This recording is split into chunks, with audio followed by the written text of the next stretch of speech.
बिस्मिल्लाहिर्रहमानिर्रहीम एंड अस्सलाम वालेकुम डियर स्टूडेंट। मैं हूं मोहम्मद अरशद और आज के लेक्चर के अंदर हम डिस्कस करने जा रहे हैं फिज़िक्स 12th क्लास का लेक्चर जिसका नेम है इलेक्ट्रिक फ्लक्स। सबसे पहले स्टूडेंट मैं बता दूं कि आप डेफिनेट बात है ये सोच रहे होंगे कि मैंने फिज़िक्स के 4 लेक्चर या 5 लेक्चर अपलोड करने के बाद मैं बहुत अरसे के बाद ये लेक्चर अपलोड करने जा रहा हूँ। उसके बिहाइंड कुछ रीज़न थी। एक रीज़न तो आपको एक न्यू सेटअप नज़र आ रहा होगा और कुछ और रीज़न थी जो मैं आपको कभी इनफॉर्मल सेशन के अंदर मैं बताऊंगा कि क्यों मेरा ये लेक्चर लेट हुए हैं। तो चलें जी हम स्टार्ट करते हैं आज का lecture, that is the electric flux. Electric flux में स्टूडेंट सबसे इंपॉर्टेंट टर्म आपको यूज हो रही है, that is equal to flux. Flux का मतलब होता है फ्लो, यानी किसी लाइंस का या किसी मटेरियल का किसी स्पेसिफिक एरिया में पास करना, उसको हम नेम देते हैं फ्लक्स। इसी तरह this is a specifically electric flux. Electric flux का मतलब होगा कि इलेक्ट्रिक लाइंस का किसी स्पेसिफिक एरिया में से पास करना। मैग्नेटिक फ्लक्स मैग्नेटिक लाइंस का पास करना, मैस फ्लक्स मैस का पास करना, रेन फ्लक्स रेन का पास करना। तो इसका स्टूडेंट मीनिंग होगा कि इलेक्ट्रिक लाइंस का किसी स्पेसिफिक एरिया में से पास करने के नेम को हम कहते हैं that is equal to electric flux. तो सबसे पहले हम इसकी डेफिनेशन लिखते हैं।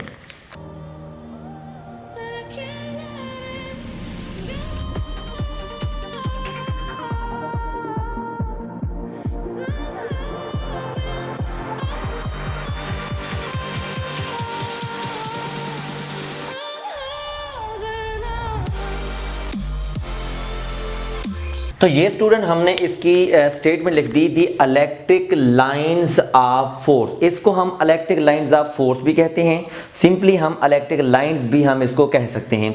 The electric lines of force passing through a certain area is called electric flux. और इसको हम मैथमेटिकली हम रिप्रेजेंट करते हैं फाई से, और phi is equal to E dot A, that is equal to vector, और ये वेक्टर। अब स्टूडेंट डेफिनेट बात है, हम बीच में हमने डॉट लगा दिया दो वेक्टर्स क्वांटिटी के दरमियान। जब दो वेक्टर्स क्वांटिटी के दरमियान हम डॉट लगाते हैं तो obviously that become a scalar quantity. तो ये इलेक्ट्रिक फ्लक्स स्केलर क्वांटिटी है। तो पहला पॉइंट हम इसमें ये लिखेंगे कि this is the scalar quantity,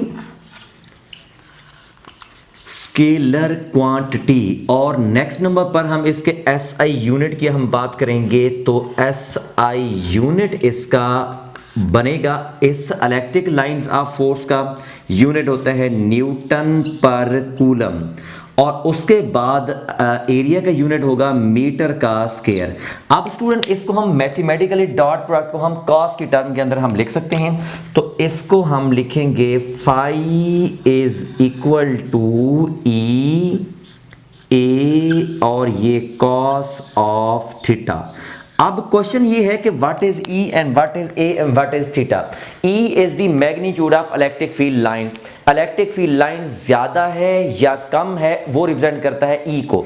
अगर इलेक्ट्रिक फील्ड लाइंस आपस में क्लोज्ड होंगी, जिनकी तादाद बहुत ज्यादा होगी, तो उसको हम कहेंगे कि इलेक्ट्रिक फील्ड लाइंस की वैल्यू ज्यादा है।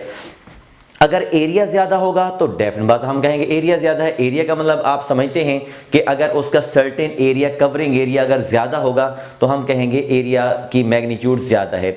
और नेक्स्ट नंबर पर है that is equal to angle. Angle किस चीज के दरमियान है? This is very very important. Angle student हम कहेंगे this is the angle theta between, ये है vector area A and that is equal to electric field lines. और इस लेक्चर को मजीद कंटिन्यू करने से पहले हमें सबसे पहले वेक्टर एरिया और सरफेस एरिया को अंडरस्टैंड करना बहुत जरूरी है कि what is a vector area and what is a surface area. इसको हम सबसे पहले अंडरस्टैंड करते हैं। तो सबसे पहले हम स्टूडेंट वेक्टर एरिया और सरफेस एरिया को आपस में डिफरेंशिएट करते हैं कि इनमें क्या डिफरेंस होता है। तो सबसे पहले इस जगह पर मैं एक लाइन एक सरफेस ड्रा करूंगा। This is the vertical surface. ये मैंने स्टूडेंट वर्टिकल सरफेस मैंने ड्रा कर ली है। और उसके बाद इस वर्टिकल सरफेस जिसके ऊपर मैं डॉट लगा रहा हूँ, ये दीज आर द डॉट, ये वर्टिकल सरफेस है, ये एक्चुअली किस पोजीशन में है? ये स्टूडेंट ऐसे है जैसे मैंने यहाँ पर यहाँ पर हाथ रखा हुआ है, इस तरह की वेक्टर ये सरफेस है और इसके परपेंडिकुलर मैं एक लाइन ड्रा करता हूँ, ये आपको एक लाइन नजर आएगी, this is the vector area, ये स्टूडेंट वेक्टर एरिया है and this is the surface area that is equal to A, जिसके ऊपर मैंने एरो का निशान लगाया that 100% this is a vector area और जिसके ऊपर मैंने एरो का निशान नहीं लगाया that is equal to surface area. अगर मैं इसकी एक और डायग्राम यहां पर ड्रा करता हूं, this is the horizontal surface, ये मैंने एक हॉरिजॉन्टल सरफेस मैंने ड्रा कर ली है और उसके बाद this is the horizontal surface और उसके बाद ये एक परपेंडिकुलर लाइन मैंने ड्रा कर ली है, एक परपेंडिकुलर लाइन, तो this will be a vector area, this is a vector area और ये हॉरिजॉन्टल सरफेस जिसमें मैं डॉटेड निशान लगा रहा हूं that is equal to surface area, that is the surface area. अब आपको ये लग रहा होगा कि सरफेस एरिया के परपेंडिकुलर होता है वेक्टर एरिया, सरफेस एरिया के परपेंडिकुलर होता है वेक्टर एरिया। अब स्टूडेंट आपको एक डायग्राम डिस्प्ले में नजर आएगी जिसमें आप आसानी के साथ ऑब्जर्व कर सकते हैं कि फ्लक्स का एक्चुअल मीनिंग क्या है। अब आपको टॉप के ऊपर एक डायग्राम नजर आ रही है जिसमें नंबर ऑफ लाइंस जो सर्टेन एरिया में पास कर रही हैं उनकी नंबरिंग कम है और एक बॉटम के ऊपर एक लाइन नजर आ रही है उसमें नंबर ऑफ लाइंस की तादाद ज्यादा है, तो ऑब्वियसली हम कह सकते हैं कि ये वाला फ्लक्स ज्यादा है और ये वाला फ्लक्स कम है क्योंकि नंबर ऑफ लाइंस की तादाद अपवर्ड कम है और नंबर ऑफ लाइंस की तादाद डाउनवर्ड जगह पर ज्यादा है। ठीक है, अब हम नेक्स्ट नंबर पर इनको अगेन डिफरेंशिएट करते हैं कि what is the surface area and what is the vector area. अब मैं इनके रिलेटेड मैं स्टूडेंट दो लाइंस लिखूंगा, these are the very very important. पहली लाइन में लिखता हूं the vector area, the vector area, vector area that is equal to A, इसके ऊपर वेक्टर का sign, is perpendicular, is perpendicular to surface area, to surface, surface area, surface area. अब आपको यह बात क्लियर हो गई होगी कि वेक्टर एरिया सरफेस के परपेंडिकुलर होता है। अब इसको मजीद दूसरे स्टेटमेंट के अंदर आप ये लिख सकते हैं कि द मैग्नीट्यूड ऑफ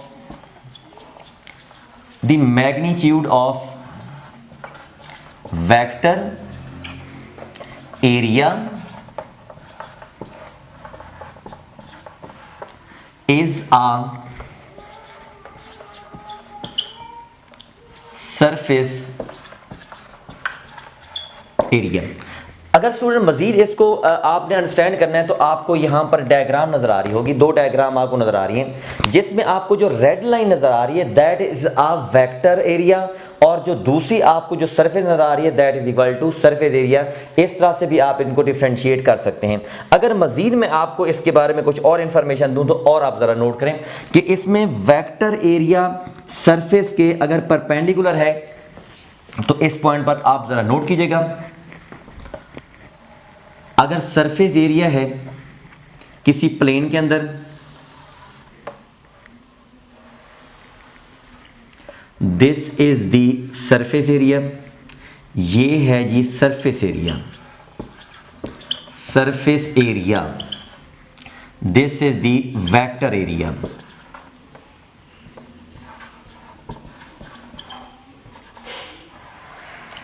अगर हम इसमें ये लिखते हैं कि सरफेस एरिया अगर एक्स वाई प्लेन में है, this is the X Y plane, Y Z and this is the Z X. अगर हम कहते हैं कि सरफेस एरिया अगर एक्स वाई प्लेन में है, this is the along X Y, this is the along Z axis. अगर हम इसको कहते हैं this is the Y Z, this is yz, this is the x-axis and this is a zx plane, this is the along y-axis। तो तो ये point आपने note रखना है कि अगर प्लेन होगा किसी एक्स वाई प्लेन के अंदर एंड जो इसके अंदर मिसिंग है वो उसका vector area along that axis होगा। क्लियर होगी बात। अब हम स्टूडेंट बात करेंगे मैक्सिमम फ्लक्स की, किस कंडीशन के ऊपर फ्लक्स की वैल्यू मैक्सिमम होती है, और उसके बाद फिर हम डिस्कस करेंगे मिनिमम फ्लक्स की। तो मैक्सिमम फ्लक्स स्टूडेंट कब होगा, जब उस सर्टेन एरिया में से, स्पेसिफिक एरिया में से maximum number of electric lines pass करेंगी। जैसा कि आपको डायग्राम में नजर आ रहा है जिसके अंदर वेक्टर एरिया भी आपको क्लियर व्यू कर रहा है और सरफेस एरिया भी नजर आ रहा है, और उसके साथ आपको स्क्रीन के ऊपर एक डायग्राम नजर आ रही है जिसके अंदर आप क्लियर कट देख सकते हैं कि एक डायग्राम जिसमें डॉट नजर आ रहे हैं। डॉट का मतलब यह है कि इलेक्ट्रिक फील्ड लाइंस की डायरेक्शन आउटवर्ड है। डॉट का सिंबॉलिकली मीनिंग होता है आउटवर्ड और क्रॉस का मीनिंग होता है इनवर्ड। अगर यहां पर डॉट के अंदर आपको नजर आ रहा है कि एक सर्टेन एरिया रखा हुआ है, अगर सर्टेन एरिया की जो पोजीशनिंग है उसके परपेंडिकुलर है तो इसका मतलब है कि उसमें नंबर ऑफ लाइंस पास कर रही हैं मैक्सिमम। और दूसरी डायग्राम के अंदर भी आपको डायग्राम में दिखाया जा रहा है जिसमें इलेक्ट्रिक फील्ड लाइंस पास कर रही हैं मैक्सिमम। अब उसके अलावा ये आपको इलेक्ट्रिक फील्ड लाइन नजर आ रही हैं जो कि यूनिफॉर्म हैं, जो क्वालिटी है कि जब लाइंस को ग्राफिकली पैरेलल शो किया जाए और इक्वी स्पेस शो किया जाए तो उसको हम यूनिफॉर्म इलेक्ट्रिक फील्ड लाइंस कहते हैं। अब उसके बाद जब इसमें जो एरिया है उसके परपेंडिकुलर रखा गया है, वेक्टर एरिया ई के पैरेलल है और सरफेस एरिया ई के परपेंडिकुलर है, तो स्टूडेंट इस पॉइंट के इसके लिए मैं दो पॉइंट्स लिखूंगा। Number one, when surface area, this is the surface area, is perpendicular to electric field lines. Surface area is perpendicular to the electric field line. या यहां हम इसको स्टूडेंट यूं लिख सकते हैं, when vector area is this one is parallel के लिए हम ये साइन यूज करते हैं 2e, तो इस कंडीशन के ऊपर फ्लक्स की वैल्यू मैक्सिमम होगी।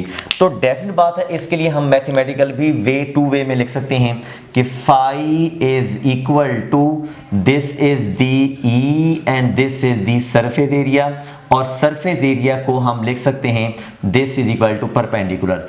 या हम इसको स्टूडेंट वेक्टर फॉर्म में अगर हम लिखना चाहते हैं तो this phi is equal to E and dot and A, this is the vector area, और इस वेक्टर एरिया का डॉट प्रोडक्ट हम लिख सकते हैं EA cos ऑफ थीटा। और अगेन मैं आपको बताऊंगा कि एंगल जो है किस चीज के दरमियान होता है, वेक्टर एरिया एंड E के दरमियान होता है। तो here angle is equal to 0, theta is equal to 0 degree. जब थीटा स्टूडेंट 0 डिग्री होगा तो हम इसको लिख सकते हैं EA cos ऑफ 0 डिग्री, 0 की वैल्यू 1 होती है, that is equal to simply EA, तो this flux is equal to maximum. अब हम स्टूडेंट बात करेंगे मिनिमम फ्लक्स की।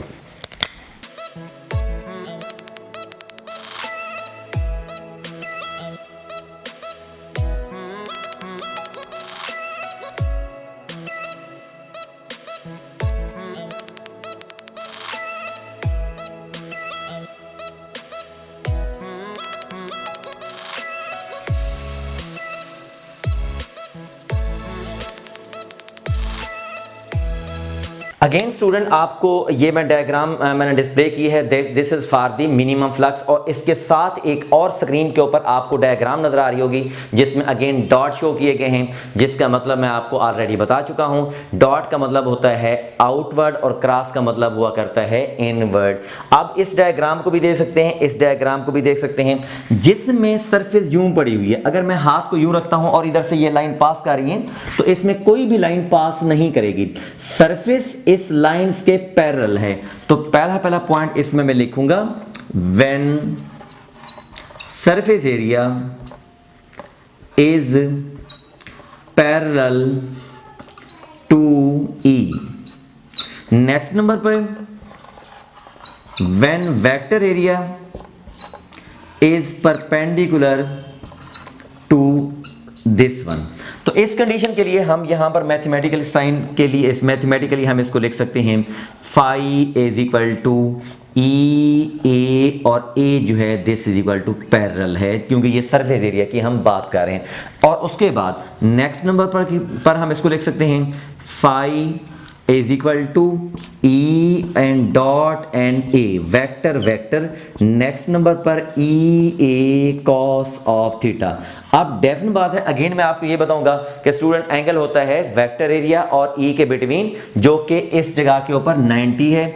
तो नेक्स्ट स्टेप के अंदर हम इसको लिख सकते हैं ई ए कॉस ऑफ 90 डिग्री, और कॉस 90 की वैल्यू स्टूडेंट ऑब्वियसली 0 हुआ करती है, तो इसका मतलब है flux will B uh 0।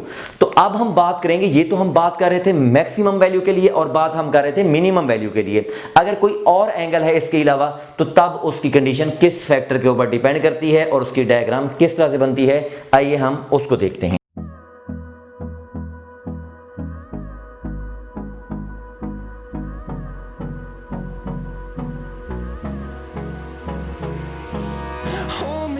Till I get up, time is barely on our side. I don't wanna waste what's left. The storms we chase are leading us, and love is all we'll ever trust. Yeah, no, I don't wanna waste what's left. And on we'll go.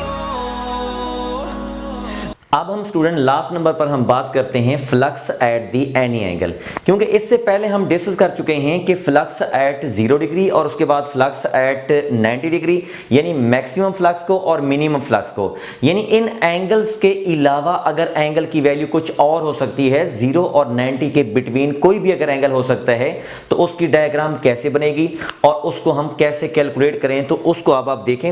Let's suppose हमने एक surface को, एक तिरछी surface जिसको हम incline plane कहा हुआ है, उसके मुताबिक हमने रखा हुआ है।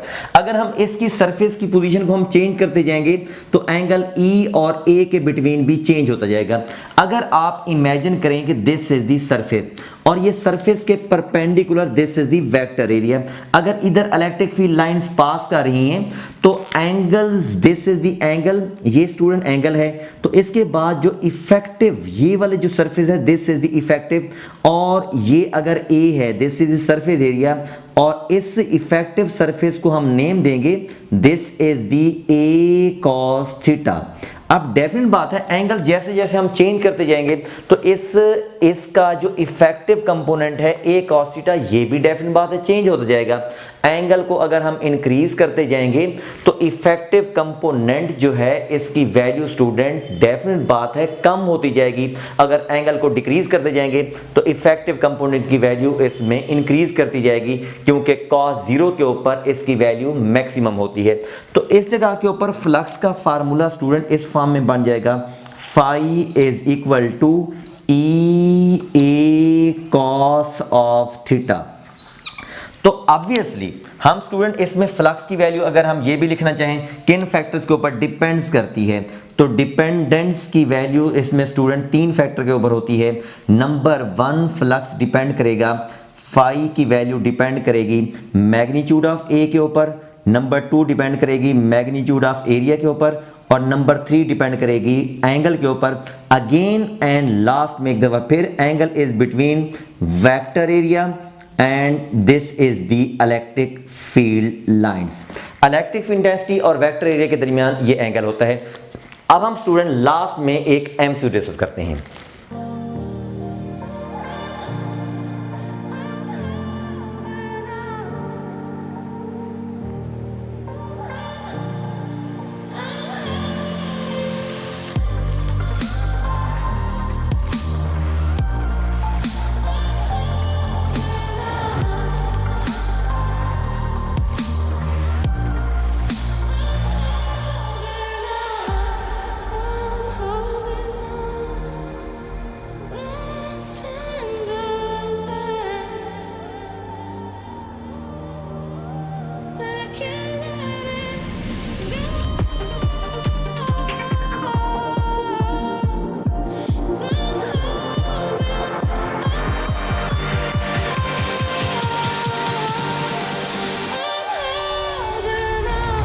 अब हम स्टूडेंट लास्ट में एक एमसीक्यू डिस्कस करने जा रहे हैं जो आपको नजर आ रहा है। इसका बेस्ट वे स्टूडेंट ये होता है कि इस पॉइंट के ऊपर आप वीडियो को पॉज करें, इस एमसीक्यूज को सॉल्व करें और इसका आंसर मुझे कमेंट सेक्शन के अंदर सेंड करें। उसके बाद फिर आपने इस वीडियो को प्ले करके इसका सॉल्यूशन देखना है। तो सबसे पहले स्टूडेंट इसमें आपको ये बताया जा रहा है कि electric intensity of value this one, और वो पास कर रही है थ्रू अ सरफेस एरिया जिसकी वैल्यू 2 मीटर स्क्वायर है और प्लेस किया गया है YZ प्लेन के अंदर। अगर उसका सरफेस एरिया YZ प्लेन के अंदर YZ के अंदर है तो उसका vector area along X axis होगा। तो डेफिनेट बात है स्टूडेंट, इसको हम यूं लिख सकते हैं कि जो उसका वेक्टर एरिया होगा दैट इज 2 मीटर का स्क्वायर होगा और साथ इसके यूनिट वेक्टर I आ जाएगा। और उसके बाद इलेक्ट्रिक इंटेंसिटी की वैल्यू वो है जी 3 and 4, this is equal to 3I and plus 4 और ये J। अब हम फ्लक्स हम इसका कैलकुलेट करते हैं तो flux will be equal to E dot A, E की वैल्यू 3I प्लस 4J और बीच में डॉट और दिस इज इक्वल टू 2 और ये I। तो डेफिनेट बात है स्टूडेंट, इसमें जब हम डॉट प्रोडक्ट लेते हैं तो I वाले को I के साथ मल्टीप्लाई करते हैं, J वाले को J के साथ। अगर हम I वाले को I के साथ मल्टीप्लाई करेंगे तो ये हो जाएगा 2 and 3 that is equal to 6 और ये न्यूटन और ये मीटर स्क्वायर और पर coulomb this is the value of flux. तो ये स्टूडेंट हमारा आंसर हुआ। तो आंसर इसका होगा that is equal to alpha. I hope so अब हमारे लेक्चर की कंटिन्यूटी रहेगी। Thank you very much. अल्लाह हाफिज, मिलते हैं नेक्स्ट लेक्चर में।